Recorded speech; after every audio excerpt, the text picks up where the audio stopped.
Si tu veux, quand tu te fais taper par des blancs qui te tapent parce que tu es noir, ben, tu sais qu'ils n'ont pas raison, tu sais qu'ils n'ont pas le droit, tu sais que c'est pas bien, tu le sais, ça fait mal, mais tu le sais, c'est clair, je veux dire.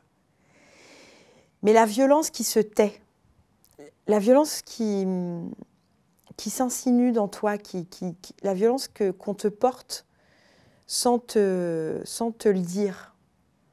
Tu vois, comment est-ce que moi, fille d'immigrés, fille d'arabe, née en France, petite, tu peux expliquer que j'avais peur des Arabes? En fait, pourquoi je me bats pour qu'on reconnaisse que je fais du jazz? Alors que moi-même, je m'en fous du jazz. C'est ça, c'est quand même incroyable.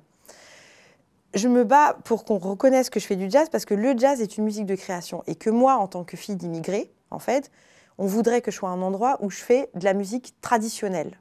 Voilà.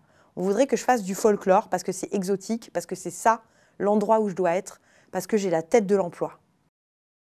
Ça. Et d'ailleurs, ce qui est ouf, c'est que la première fois où on a vraiment reconnu que je faisais du jazz, c'est quand j'ai été récompensée aux Victoires du Jazz en 2019 pour l'album Quest of Invisible. Alors, ce qui est très très drôle, c'est que dans cet album, j'ai demandé à un batteur afro-américain qui s'appelle Hamid Drake, et à qui j'ai demandé non pas de jouer de la batterie, mais de jouer du daf, qui est un instrument qu'on utilise dans la musique, dans les rituels dévotionnels soufis musulmans.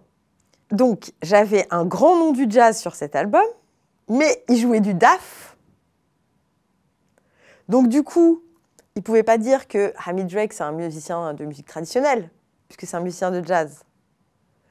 Donc, j'ai quand même été récompensée aux Victoires du jazz, mais dans la catégorie album inclassable.